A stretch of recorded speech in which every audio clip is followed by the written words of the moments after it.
All right. Hey, good morning, everybody. It is Wednesday morning, June the 30th, 2021. And so we are closing off June. We're finishing the first half of 2021. It's good to be together this morning. Just a reminder, tomorrow, starting tomorrow, we're going to begin in the book of Hebrews, in the letter to the Hebrews. So that begins tomorrow. And today, we're going to continue in Psalm 119. And we will occasionally, as we even go through Hebrews, possibly do a stanza or two from Psalm 119. In the past, we've gone through Psalm 119 all in one sitting, which required us to read it all the way through without really kind of absorbing it. So yesterday we did the first 8 verses, and I'm going to try for 16 today. But we'll do 8 verses at a time, or potentially up to 16. Well, let me, as we go through that, let me say good morning to everyone. My mom's not on here yet, so I'll say hello to her, and I'll say hello to her when she gets on. Good morning to John and Wendy, and to Emma and Sutton. Good morning, you guys. Good morning to Richard and to Ellen and Sharon, and shalom to Ruti and to Pat and Lori. Good morning to you both, and buenos dias to Elva, and to Jim and Sarah and Nicole. Good morning to Jerry and to Janet. Good morning, you guys. And let's see here. We've got Pastor and Sister Martinez. Good morning to you. Good morning to Tina. Hope you're doing well this morning. And good morning to Kathleen. I may have to put on my reading glasses this morning. I'm wearing my contacts, so when that happens, I have to wear my reading glasses. My other new glasses, the reason I'm able to wear my glasses sometimes is because I have bifocals now, but you can't see them. They have those transition lenses because it's that season of life. Anyway, so we're in Psalm 119, and like I talked about just briefly yesterday, Psalm 119, it's an acrostic psalm. There are 22 stanzas of 8 verses each stanza being according to the letters of the Aleph Bet. So the first stanza of 8 verses, every verse begins with the letter Aleph. We went through the Aleph verses yesterday. And today we're going through the Bet verses. And there's a lot that's the beauty of this psalm. It's really a psalm that gets, I think, often overlooked. It's unread just simply because of its length.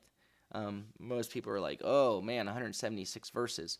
But it's really a picture of life's journey, of the journey of walking with the Lord, from the beginning of walking with Him until the end. And it takes us through, step by step into His presence, into His glory. And sometimes we start off with great zeal and with excitement and with fervor and determination, and along the way there are things, when you get into the next decade and the next decade, there are things that begin to wear you down, and it becomes like a how long, O Lord, but you maintain and you stay steady because of His word.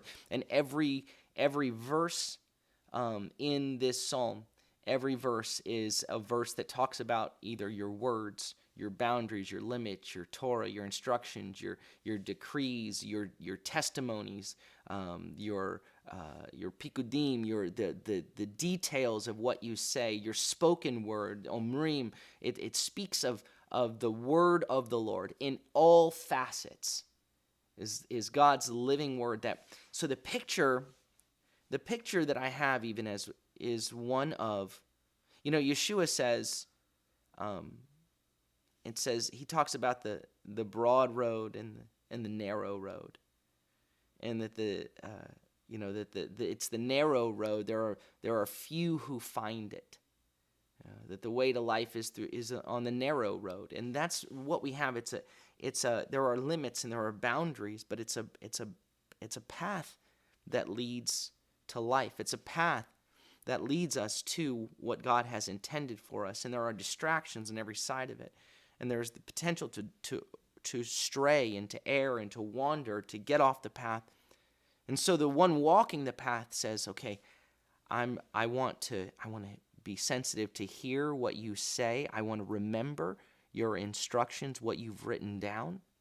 I want to look closely at the map. I want to understand, so that even because there'll become moments on the path when you hit a fork in the road, and without understanding, you go, I don't know which way to go. And so the desire is how desperately I long to stay on the path that you have, because this one looks so similar, and yet it's a distraction. And so you sort of have this imagery of the entirety of the life of faith, so that even the final verse of the verse 176 is basically saying, I need you. Like in my own, I've roamed a little bit. I've wandered. I've roamed.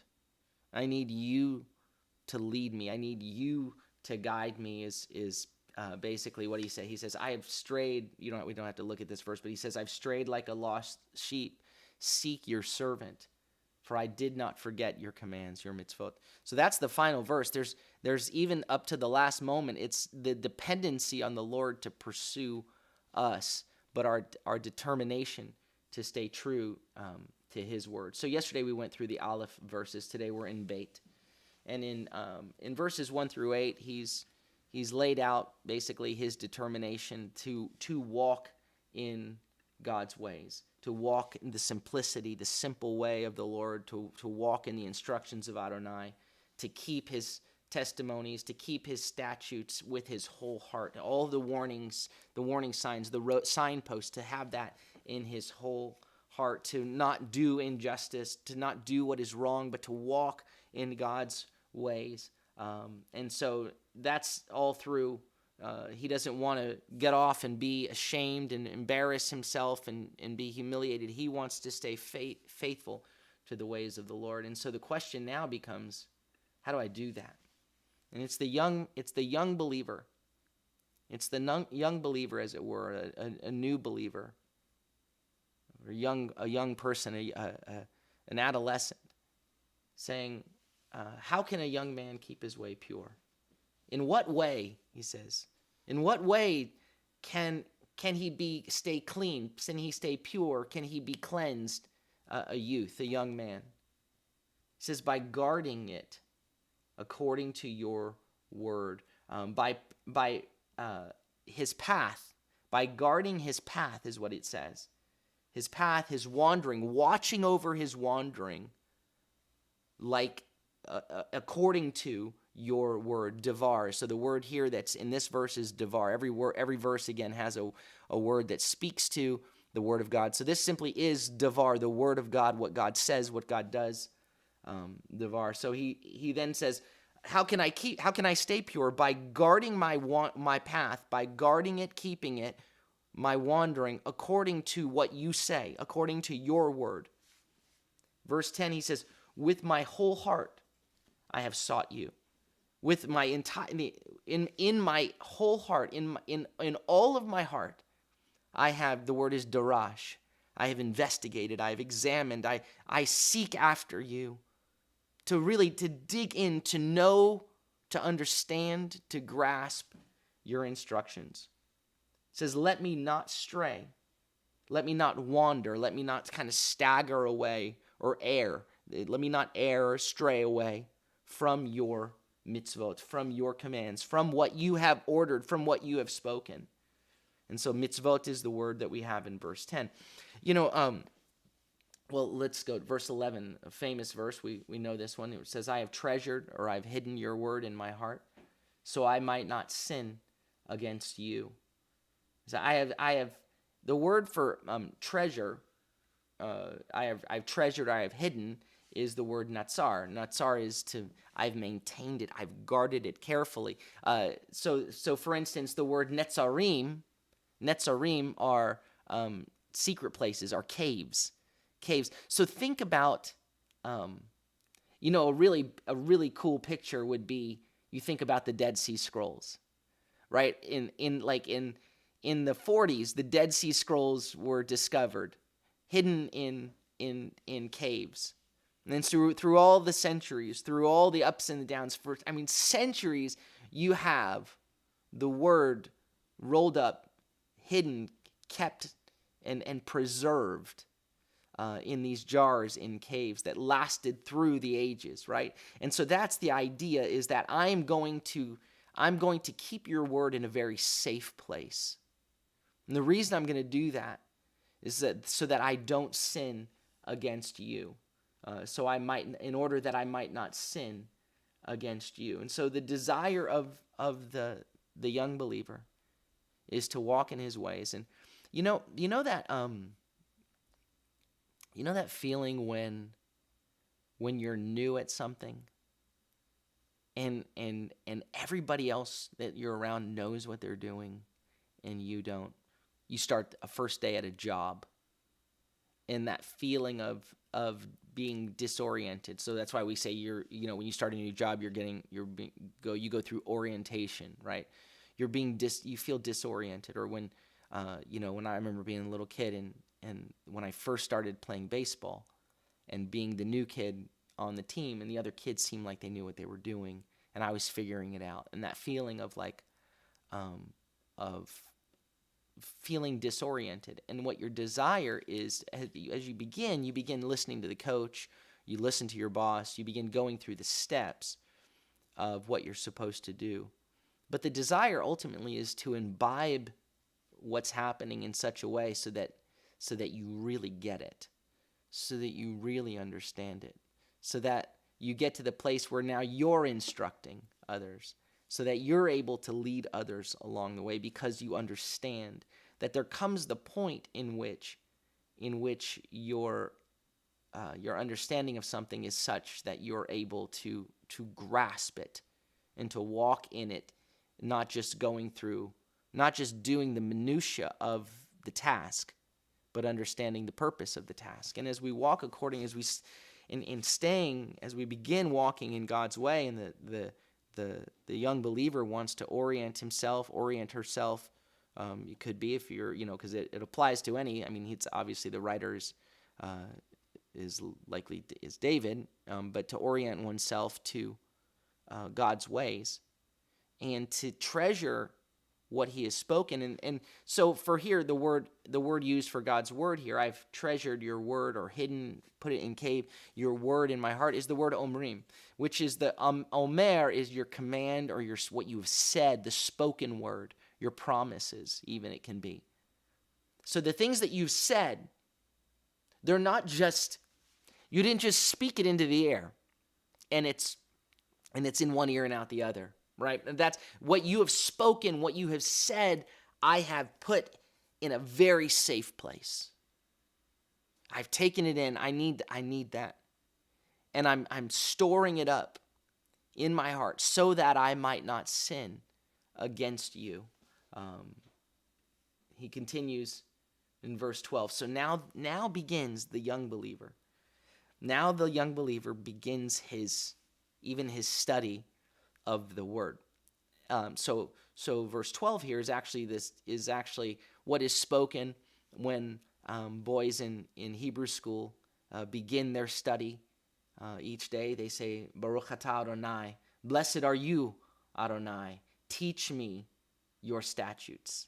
Teach me the word is chok, which is your statutes. Your chok is it's your boundaries, the limits, definitions. It's that which brings order. Teach me what your orders, the boundaries. Teach me the guardrails.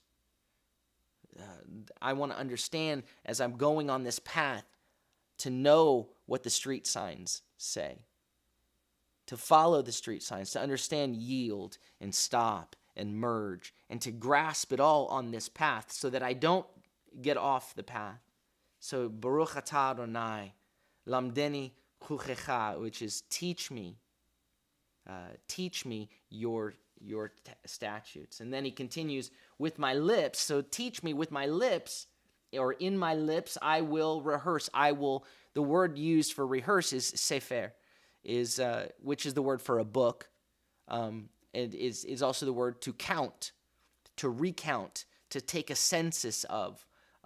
So with my lips, I will recount, I will speak, I will speak forth as though it were a book. I will recount all the rulings of your mouth. And the word for rulings here is mishpat, your judgments, your justices, your decisions, your legal decisions, but it has to do with the way in which you, with your mouth, have dealt with people, with humanity, with the weak and with the poor and with the rich and with the low, with the humble. How have you dealt with people with equanimity? Your justice, your rulings. I'm going to, with my lips, I'm going to do what you do. What are you saying? So it's like, with my lips, I will speak, I will recount all the things, the mishpat of your mouth. It's, what's funny, have you ever been talking to someone that has the habit of, like when you're talking, they almost try to finish your sentence? Like, I've had friends where it's this habit where they'll kind of try to catch on to what I'm saying and say it at the same time, like mouth my words with me. Have you ever had that happen? I've had one person that specifically I recall doing that. It was something that I thought was sweet. But it's this idea of, as you're watching the Lord and as his mouth speaks forth his judgments, his rulings, because I don't know yet. How can I keep my way pure? By walking according to your rulings, of your word, O Lord, what you say. And so teach me your boundaries. And so now what I'm going to do is I'm going to watch you, and what you say, I'm going to say. My lips will mouth what you say. My lips will recount all the things that you say. Eventually, it will take root in my heart. It will find a treasure, a hidden cave where it will endure, like the scrolls of Qumran, where it will endure through the seasons of my life, that I might not sin against God. So my starting point is hearing what you say and then speaking forth what you say. Verse 14, he says, I rejoice in the way of your testimonies above all wealth. And so the word for testimonies we mentioned, we'll mention these words, is edut, which has to do with your reminders, warning signs. It's a word that refers to even the 2 tablets of the commandments, your testimonies, the things that you have said. Well, it says, I actually delight in that. I rejoice. My rejoicing is in that more than over all wealth or possessions. Because your warning signs, your reminders are going to keep me on this path that leads to life. So that's the joy of my heart, is what you have said. I don't resent the boundary markers. I don't resent I don't resent street signs that tell me there's a problem up ahead. Sometimes we resent the stoplights, right? We resent the stop signs, but the stop signs are saving our life, and they're saving us from injury, right? So they inconvenience us at times. It feels like they inconvenience us because we want to just plow through because they slow us down, when their goal is to keep us safe.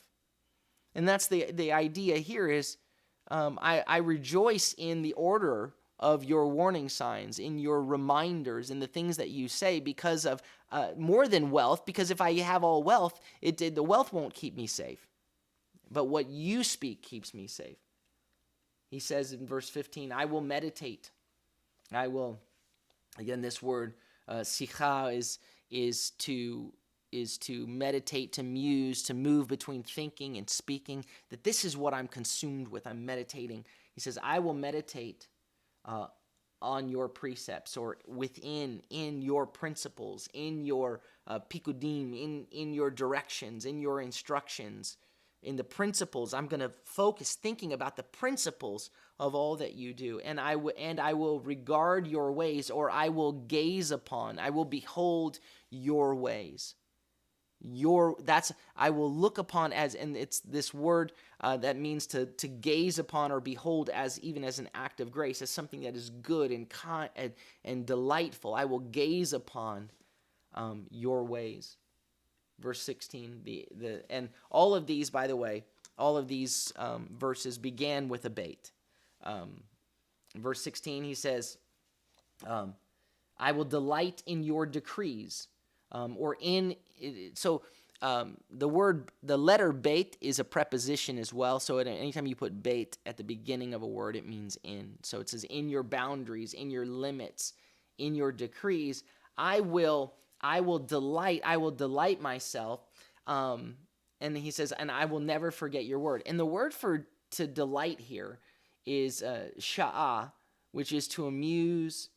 It's almost like a child with something in their hand, with something that they look at, and I think in my brain, I know that they didn't have Rubik's cubes then, but I think of when I was a little kid, and just with a Rubik's cube, and you're doing this when you're a kid, or you find something that you're looking at, and you're getting the feel for it, and you're maybe it has texture to it, and you're amused by it, you're enjoying it. It's like a toy, as it were, but something that brings you delight, brings you pleasure, a childlike pleasure. That's the word that's used here when he says, I will delight. I will kind of amuse and enjoy I will delight in your decrees, in your limits. As I'm seeking to understand your ways, rather than resenting them, I want to know them, to look at them, to feel them, to understand, and to grasp this,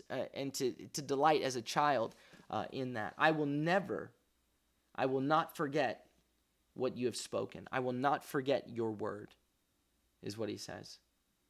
So there's this determination of this young man who begins this path, and he's like, I'm studying your word. I'm gonna repeat the words that you say. I'm gonna say what you say, and I'm gonna everything that the limits.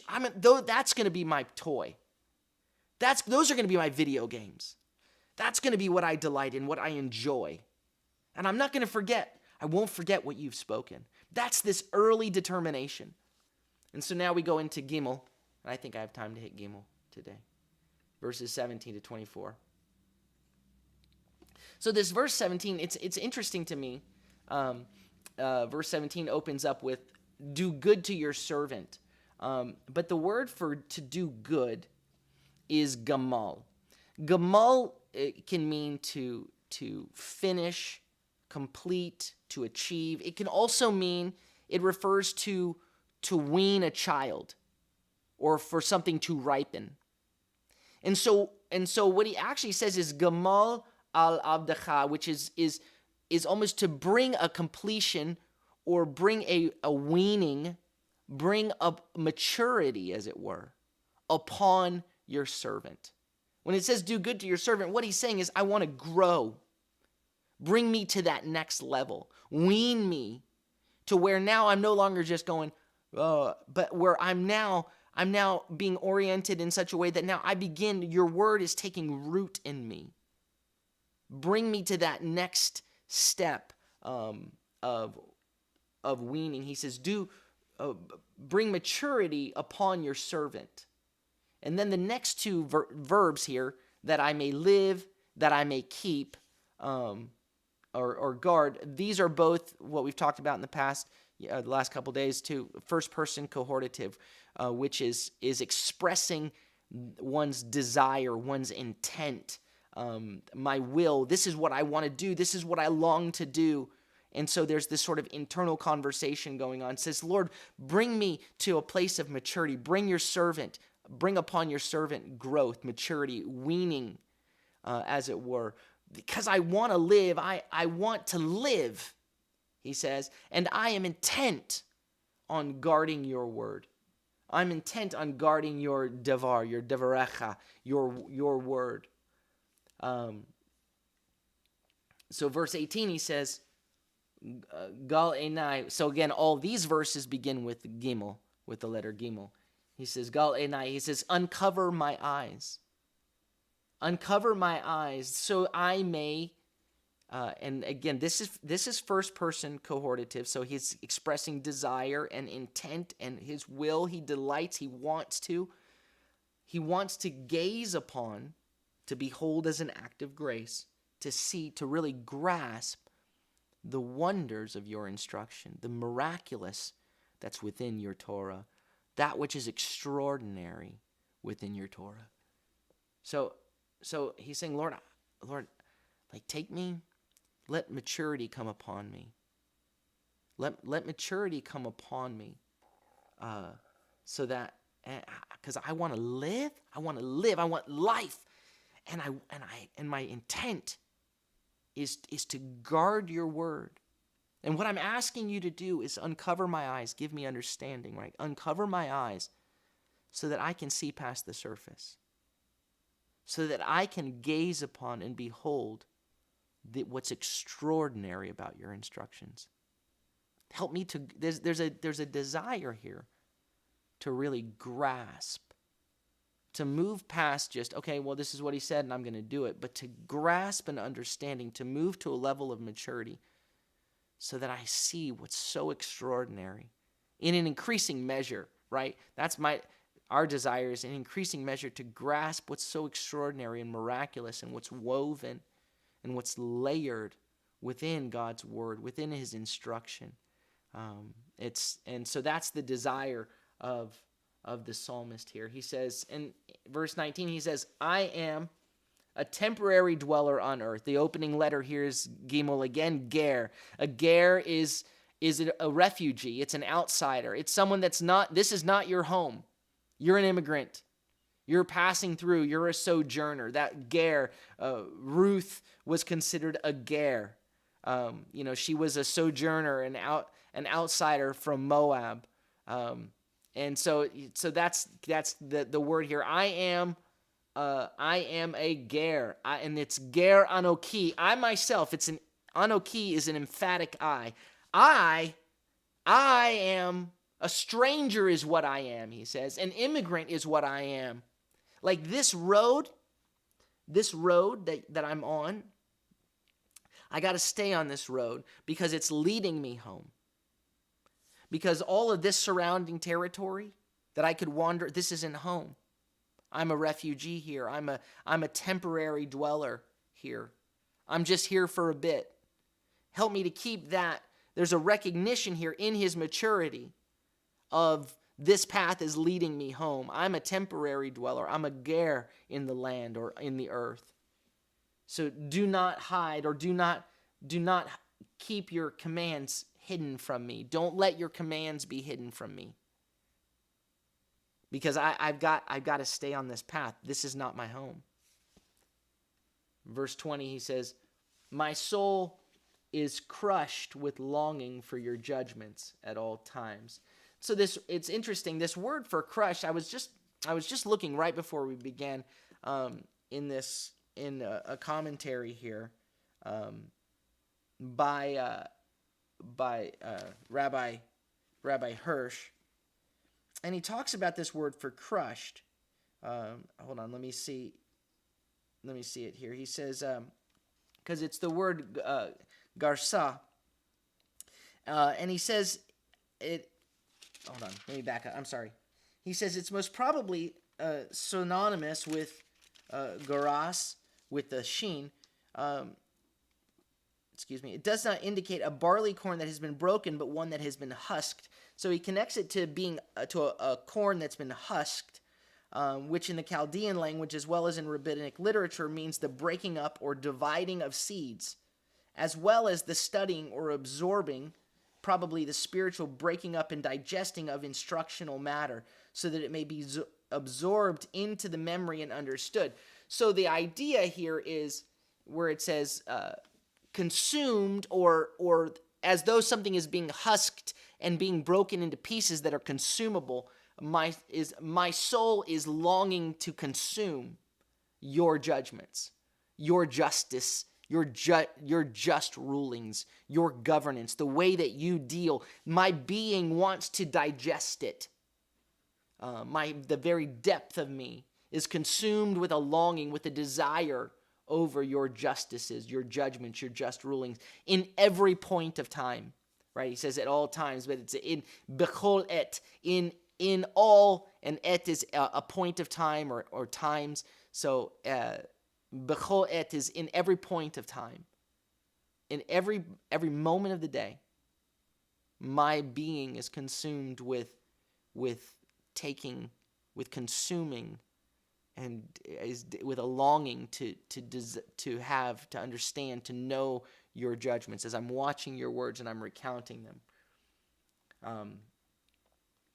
Verse 21, as he observes, as he considers the way God's justice and the way God handles, the way God deals with things. He notes this. He says, you rebuke. Ga'arta is you roar, you bellow, but it's to you rebuke or you reprimand. And then it has two plural nouns here. The back-to-back is zedim, arurim. Zedim meaning the presumptuous, the arrogant. Arurim meaning those who are the cursed or the cursing ones, or it can be disrespectful. Those that are presumptuous, cursing, disrespectful, you roar at them, you rebuke them. The arrogant, presumptuous ones, walking in a disrespectful arrogance, the ones wandering from your mitzvot. So really the picture here is, I believe, one of the pictures here is a rebuke is intended to be redemptive. That's the thing we have. The roar is intended to be something that's salvific, that saves, that rescues. When Rafi, when we moved into this house, Rafi was just little. He wasn't even 3 years old yet.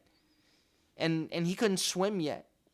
And if he got anywhere close to the pool, unready, I would roar at him.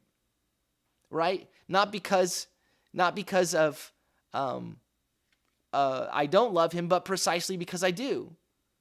And it was when he would wander from where he was supposed to be, my eyes were on him to roar and say, "Get back here now." And if he cried a little bit, that was okay. I want him to be scared of the destruction that's there. Right? That was the idea. And that's so those who presume in their arrogance, those who presume in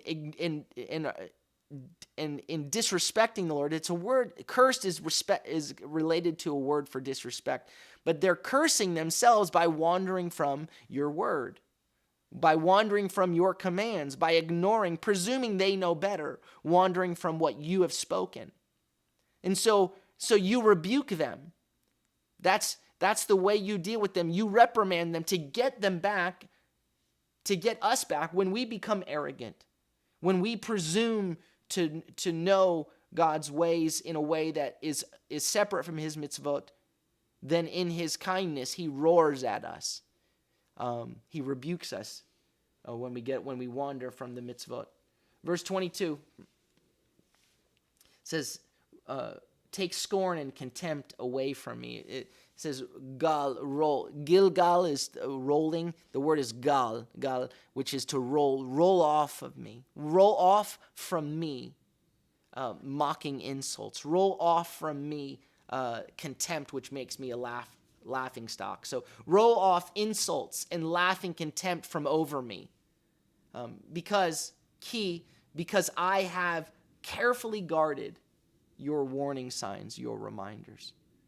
So there's people that are mocking. There's the presumptuous that may be mocking. Let that just roll off me. As I'm walking in your ways, just let it roll off, because I have carefully guarded your warning signs. I've paid close attention to the reminders. I've paid close attention to the signposts. So let that just roll off me. Not worried about what they say. Not worried about their laughing. Let it just roll off me, Lord. I'm not worried about the mocking and the contempt, because I'm paying careful attention to what you have said.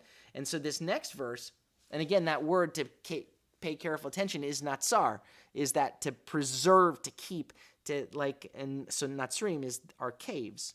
I have kept careful, I've locked away your instructions. Now, this verse is interesting to me. It says, though princes sit and talk against me, your servant meditates on your decrees. And that may be, obviously, very, very smart people, much smarter than me, translated this passage.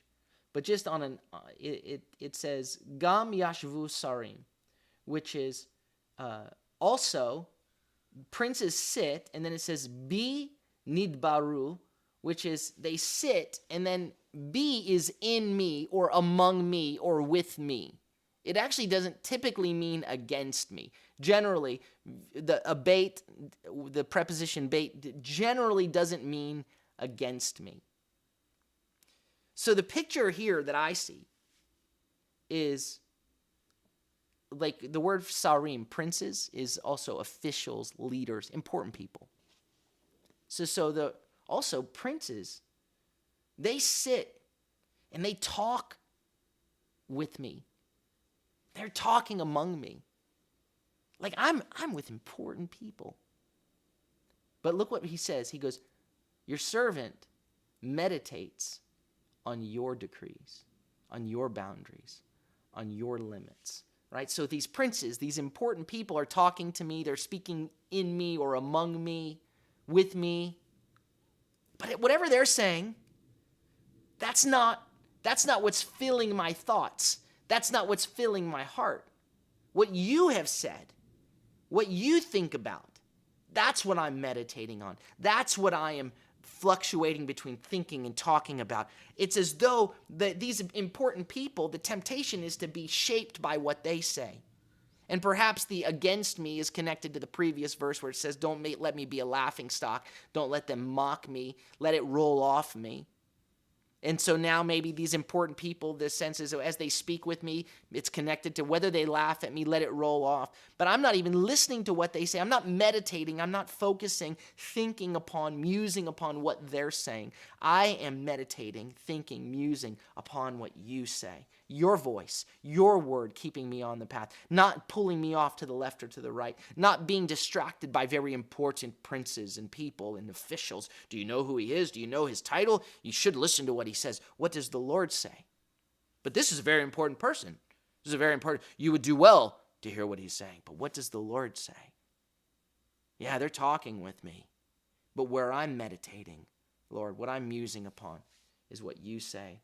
It says, for your testimonies, this is our final verse, for your testimonies, your edut, your what you've said, your warnings, your reminders, what you have witnessed to me, that's my Rubik's Cube. That's my delight. That's what I'm enjoying. What you have said is what I still love. So that even as he's growing, even as this one is growing in his walk with the Lord and in his obedience to the Lord, at a place now sitting among princes, but that there's still there's a childlikeness with him as he's being delighted and amused and his games, and not in a negative way, but that which makes him smile and what he enjoys is the law of the Lord, the instructions of the Lord, the commands of the Lord, because he wants to understand the heart of the Lord that leads him to life. He says, your testimonies are my delight. Here it says they are also my counselors, and literally it says Anoshi or Anoshe. They're the men of they're the men who advise me. The men who advise me are not these princes. The men who advise me, the people advising me, are your edut, are your reminders, your edotecha, your reminders, the things, your warnings, the things that you've said.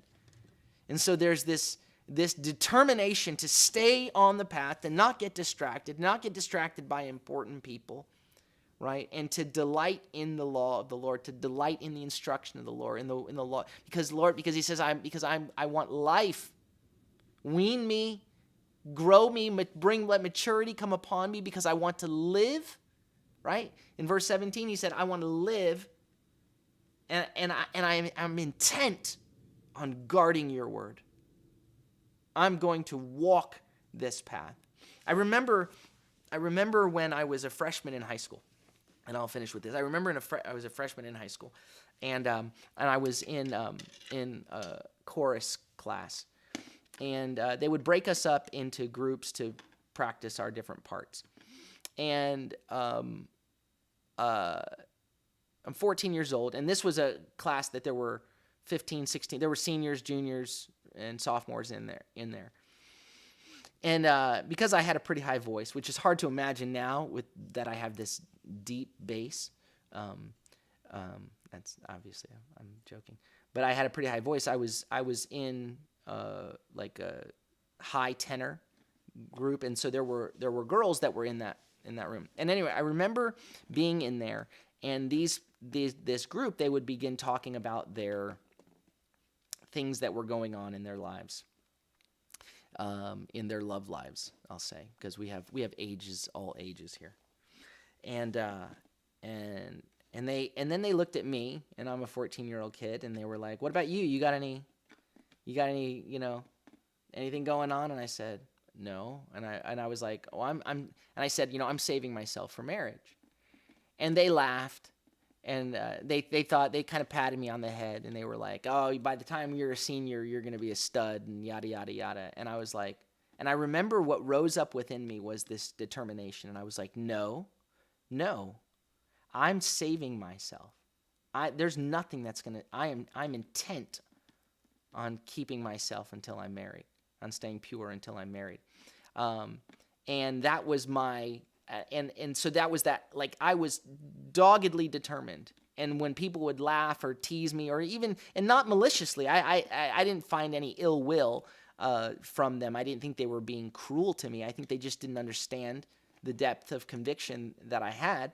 And so, but when I think about that determination where he says, "Lord, help me, let maturity come upon me, so that, because I want to live, and I'm determined to walk in your ways." And there have to be these moments where we have to make these determinations, a determination that I'm going to walk in God's ways, because there will come moments where we hit these decisive points. And in those moments, the desire will be to go off to the left, or in exhaustion, to say, "You know what, I'm getting off the highway. I'm just tired. This is a longer road, and this is a more arduous road than I thought it would be, and I'm just tired, and I think I'm going to take an exit here." And it's at that point that you hold firm to your faith, and you remember the decision and the confession of your faith from early on, and you hang on and you say, "No, I am intent on living according to your word. I'm intent on following through all the way to the end. I'm intent on guarding your word in my heart." And it's in those moments that we're able to hold firm. Anyway, let me say good morning to anybody that I missed. Good morning. Shalom to... okay, there you are, Ma. Good morning to my mom. Good morning to Kelly, and to Sonia and Margarita. Good morning to Lauren and Levi and Valor and Haven and Everett. Good morning. And good morning to Kelly and Melody Woods. And glad you had a rainy morning. We don't have any rain here. I'd love some. And shalom to Steve. All right, and I think everyone there. And good morning to Cindy and to Tim. I hope you guys are doing well. And good morning again to Pastor and Sister Martinez. And I think that is everyone. All right, well, tomorrow we begin in the letter in Hebrews, and tomorrow is July 1st, so looking forward to both of those things. And it's a big month coming.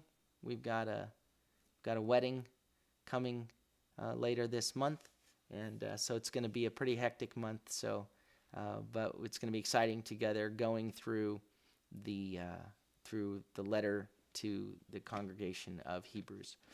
All right. Well, may the Lord bless you and keep you. May the Lord make his face to shine upon you and be gracious unto you. May the Lord lift up his countenance upon you and give you peace. Shalom, shalom. Have a beautiful day.